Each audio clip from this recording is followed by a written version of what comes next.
Yo guys, what is up and welcome back to a brand new video here today and some more online league racing content on the channel as we arrive here for round 3 of the season for the Apex Online Racing League PC Formula 2 split, and we are here for my home race at Silverstone. If you guys missed the last episode at Spa, and then it will be linked in the top right hand corner of the screen to go see exactly what happened in that episode.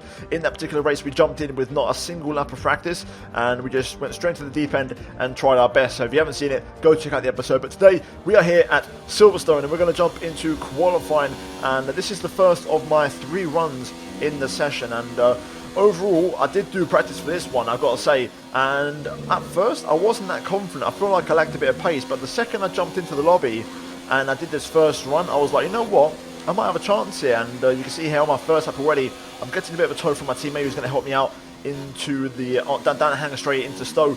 And yeah, overall I feel like I lacked a bit of pace before the session, but then the second I hopped in I was like, actually I might be okay. And you'll see now we're coming towards the end of the lap. Michael Tanidze, who is of course the brother of the F1 Esports champion David Tanidze, he's currently P1. We move up to 3rd place behind Ballas Kevin, who's in P2, and it's a good start for us, a good opener with a 126.4. My fastest lap in time trial, I believe, was a 126.2, so that's kind of what I'm aiming for here today, as we got pushed down to 5th place later on in the session as we're now on our 2nd run, and we don't improve in the 1st sector, but we do set a purple middle sector, and we found 2 tenths here as we're losing a little bit of time on the hangar straight because of course this time we don't have the tow, but we make a good job of recovering a bit of lap time through Stowe as we make our way now down into the Vale chicane, trying to really attack the left, to open up the right and try and get the power down as soon as possible. And there you go, across the line now, and we're going to improve by about 1.5 tenths, and we jump up to 4th place ahead of Boomerson K and behind Corsac,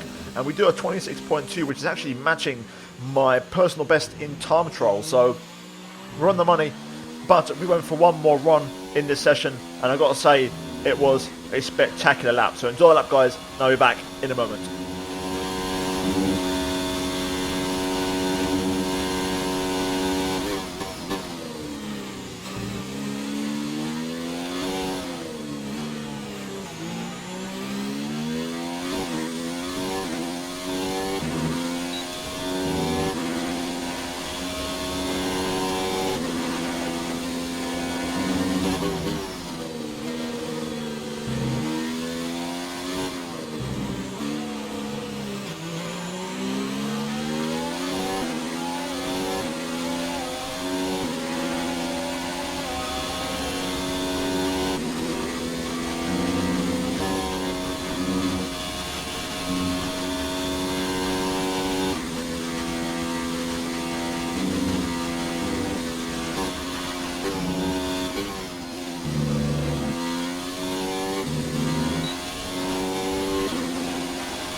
Here we go then at the final corner now, trying to pick up the traction as we are going to run it up to the line, and we set a 25.9, but we just miss out on 1st place. I thought I had it, and I really thought I'd get P1, but it wasn't to be, and it's going to be 2nd place for us on the front row. But we do get ahead of Ballas Kevin and we get ourselves into the top 2, and only the 2nd man into the 125s after Michael Tanidze. So I was very, very happy with that one.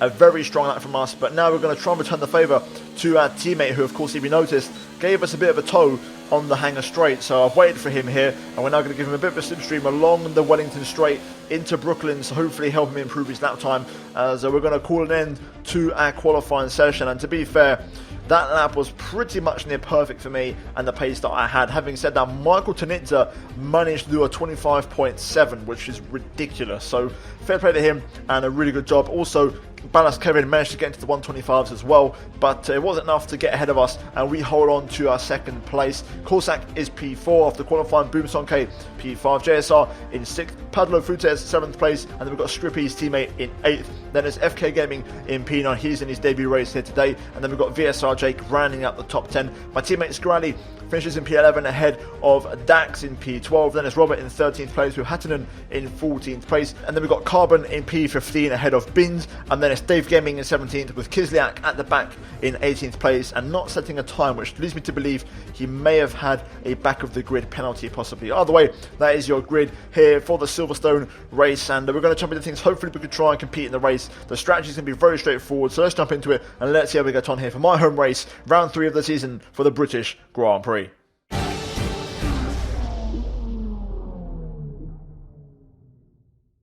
Right, here we are then at the end of the formation lap, and we're going to line up on our grid slot here. The strategy for this race is a soft medium, pitting on lap number 10, and then of course everybody outside the top 10 is starting on medium tyres, I believe. So we're going to have a mix of strategies here as we get ready for the start of the race. 5 red lights are on here at Silverstone, and away we go for the British Grand Prix. And it's a good start off the line from us, but Kevin gets a phenomenal start in the Red Bull around the outside at turn 1.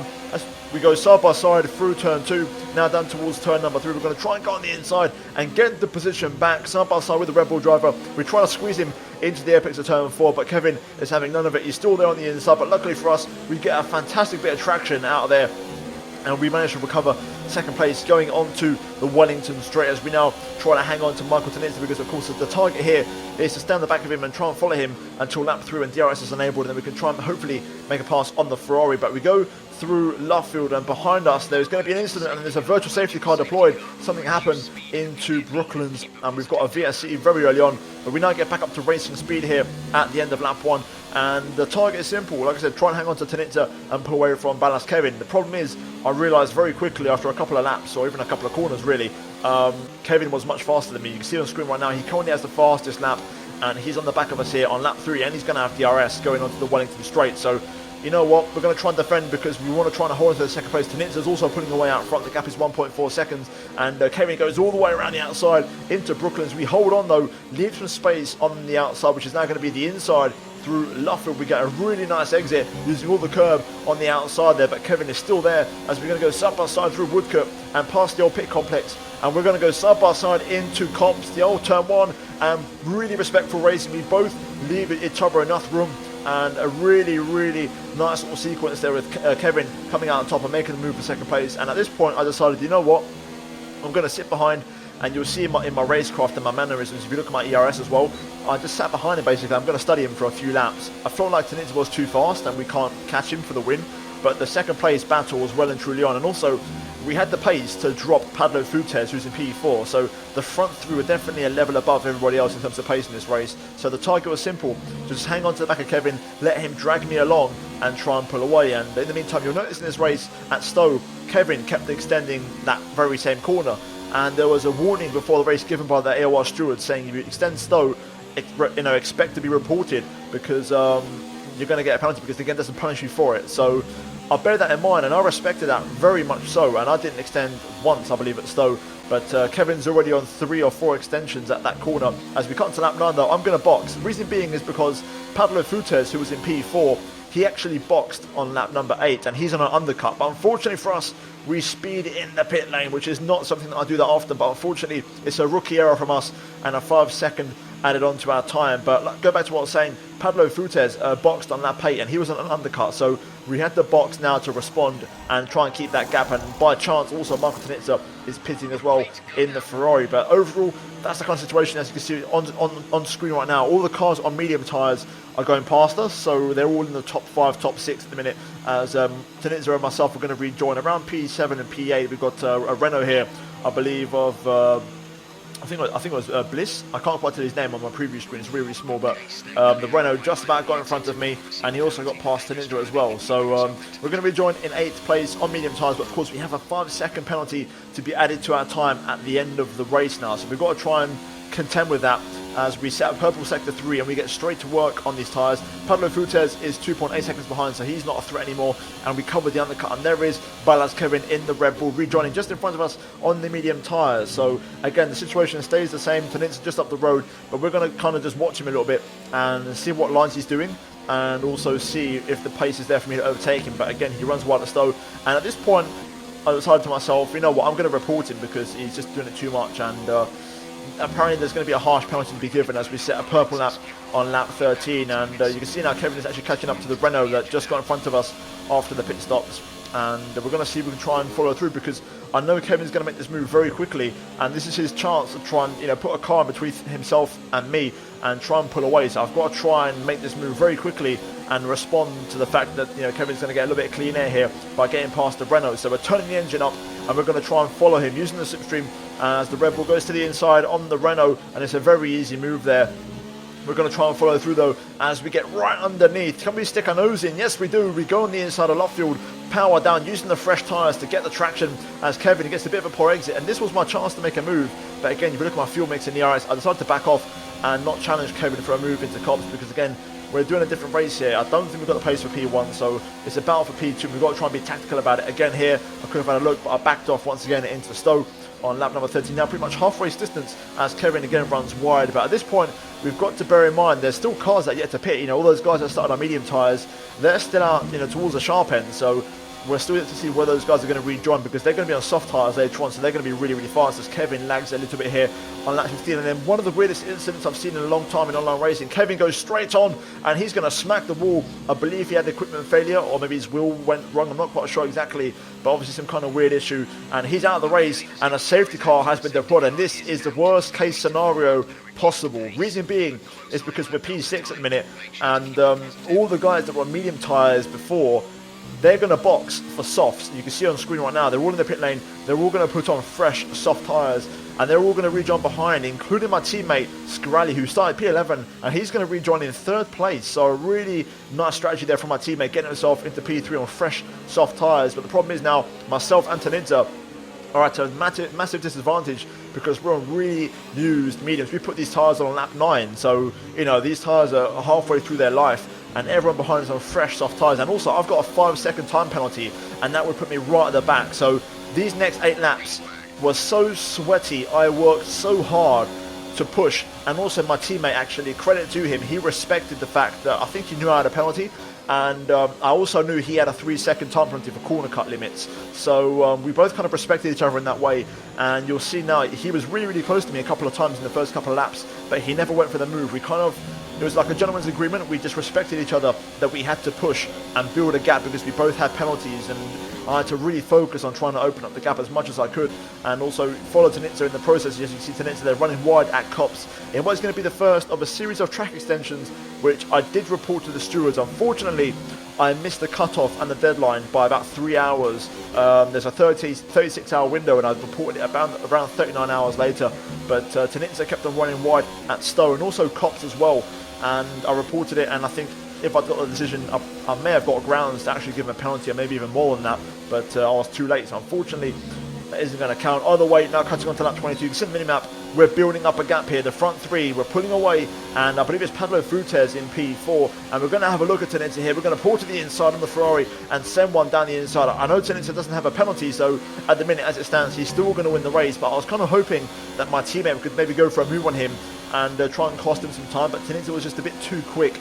And as the laps went on, of course, my teammate on soft tyres, he was losing the grip a little bit, and losing the edge on those tyres, and it kind of neutralised itself a little bit as we cut into lap 24. If you've been looking at the mirrors as well, you'll see Tanitza keeps running wide again. I reported this to the stewards, but every single time you look in the bottom left mirror, he's always running wide at Cops and Stowe. Eventually though, on lap 25, now Tanitza might just go for the re-overtake, because he's very, very close. And also I've used up all my fuel in the RS, so I'm quite low here. And there goes the Ferrari on the inside. I made it very easy for him. I pulled over and I even turned the engine down, because there's no point, we're on a different race and I can't lose time. We do get some lag as my teammate almost goes into the back of me there, but you can see on the minimap, the gap is building. We still have that 5-second penalty, and this last lap was just pushing to the absolute limit as Tanitza runs absolutely miles wide. Again, we're just trying to push and give it absolutely everything. You see the gap on the map. That's what my eyes were looking at the whole time, and I was just trying to push all the way through, as we are going to cross the line here for the race. A little bit of lag going on, which is going to set me back even further, but across the line for now is P3. My teammate gets 2nd place. Do we get the podium? Yes, we do, as everybody crosses the line, and we secure a 3rd place finish here today for the British Grand Prix. But that is not all, because again, there was post-race controversy with the investigations, and again, there was a warning about Stowe and track limits, and unfortunately my teammate did not realise or hadn't read the warning, and I believe he extended Stowe multiple times. Therefore, even though he's P2 in the final race results, he actually got disqualified after the race. That's how heavy a punishment he got, which means I take back a second place. And again, it kind of makes me think, if I had reported Michael Tinitza in time, I wasn't aware of the deadline, but had I done it in time, Tinitza may have been disqualified too, and I could have possibly won the race. So it's unfortunate, but it is what it is. Either way, it's my first podium of the season as we get a second place here today at my home race at Britain. That means Padlo Fuentes moves up to P3, Carbon is up to P4, Kislyak P5, VSR Jake P6, Corsac P7, then we've got Robert in P8 with, I believe that's Blims in the Renault P9, and then Scrippy ends up scoring a point in the second Alfa Romeo, with JSR missing out the points along with FK Gaming, Dax, and also Kevin, of course, who crashed out in that spectacular incident, a really strange incident with his equipment, of course, disconnecting, Hittinen, Dave Gaming, and then Boom Sonke at the back there, who I believe DNF'd in the race. So there is your final classified results, and in terms of the standings after that race, we jump all the way up to 4th place in the Drivers' Championship, and a really strong result from us. And hopefully, if I can get another podium in the next race and try and put some distance between myself and the guys behind and try and close in on the front 3. Michael Tinitza, though, is looking very quick, and 2 wins away for him with Quit 25 or Quit 75. That's actually Corsac in terms of his in-game gamer tag. So he's in second place. He won the first race in Bahrain. And then Formula Kevin, without that crash, he could have been on for another podium, and he should be a lot higher up. Either way, we're P4, and we've got Padlo Frutas 1 point behind us, and also Boom Song K just 4 points adrift, and Bruno Alves 1 more. So all these guys are very close, and it's all very competitive in the sharp end. So I've got to try and get a big result to try and just distance myself a little bit from those guys. But in terms of results elsewhere, my teammate Sky F1, which is a Scarelli, he unfortunately, as you can see, confirmation there of his disqualification. He finishes in the race, of course, outside the points, and that means he's going to stay on the 4 points that he had in the last race at Belgium, which it's unfortunate for me because, as well, in terms of the Constructors' Championship, I really want those points for us, but it is what it is, and those are your standings. But guys, that is going to be it from me here today for this race and the AOR Racing League here today for round 3 at the British Grand Prix. If you guys enjoyed this video, please drop a like, I'd greatly appreciate it, and also subscribe if you are new for daily Formula 1 content on the channel. Also, turn on notifications, guys, to not miss any future uploads from me, and finally check out these 2 videos on your screen if you have missed them. But that is it from me here today at Silverstone, and I'll see you guys in the next episode for the Japanese Grand Prix at Suzuka. But until then, it's goodbye from me.